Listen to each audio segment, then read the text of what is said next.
Hi Cain's Quest fans, we're here with Team 82, Team Sno Ghost. We are here with Brad Leaman and he's going to chat with us a little bit and tell us how he's prepping for 2020. Lots of planning with our support teams, lots of back and forth email for parts, figuring out what we're going to build for sleds. Brad, is there anything in 2020 that you're changing up about your machine from 2018? Very little. Our 2018s, this one here, was pretty well a perfect machine. We had some fuel issues, so I added on a fuel tank that would go on our 2020s. And besides that, a bit of fine tuning, suspension work. That's it, copy and paste. This is the easiest year I've ever had for building a sled. How'd you meet your race partner and did he always live in Ontario? Yeah, he always lived in Ontario. He used to be on a support team for Jeff Cran.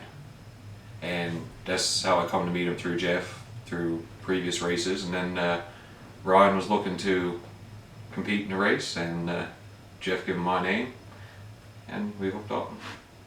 That was it. Do you find it hard or challenging planning strategies with someone who lives in a different province? Believe it or not, we don't find it that hard because we each have kind of our own roles.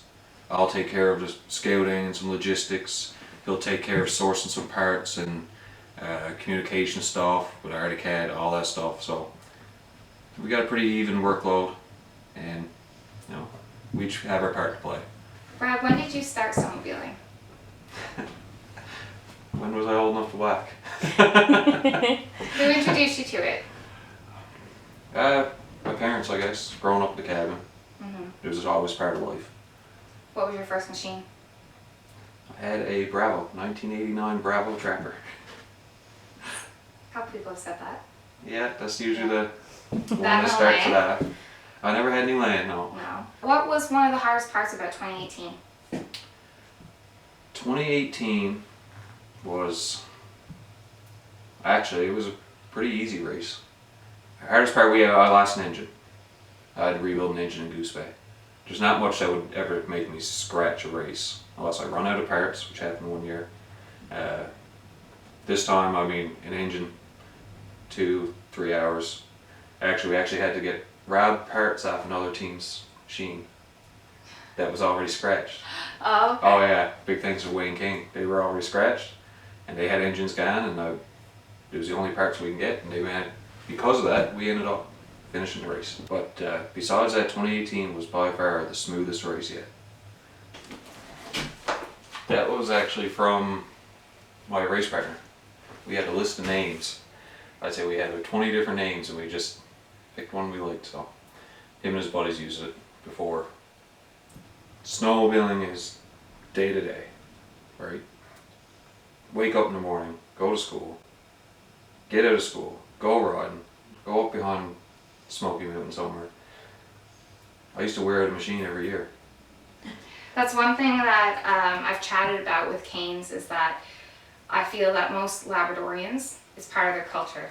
Absolutely. You, like you said, you go to school. It's a mode of transportation. It's not just a sport. It's so much more than that. Oh, absolutely. Did you find that growing up here, you and your friends would do cook-ups? You'd go out on a snowmobile, go so many hours out, do a cook-up? Or... Yeah, we used to do some of that, but nah, for me it was mostly ride and ride and ride. I wouldn't stop. Yeah. Stop to go get gas. Did you ever have any injuries or accidents?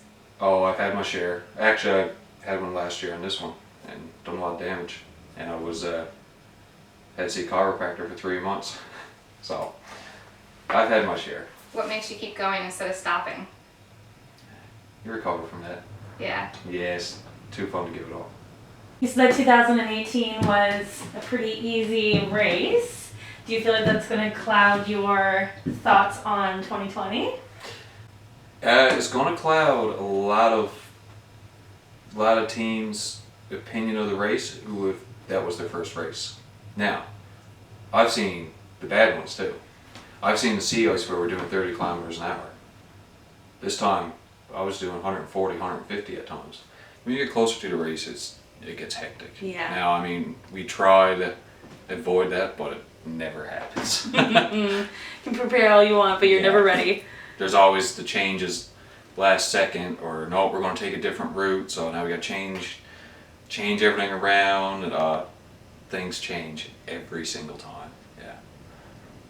But that's Cain's Quest. That's right.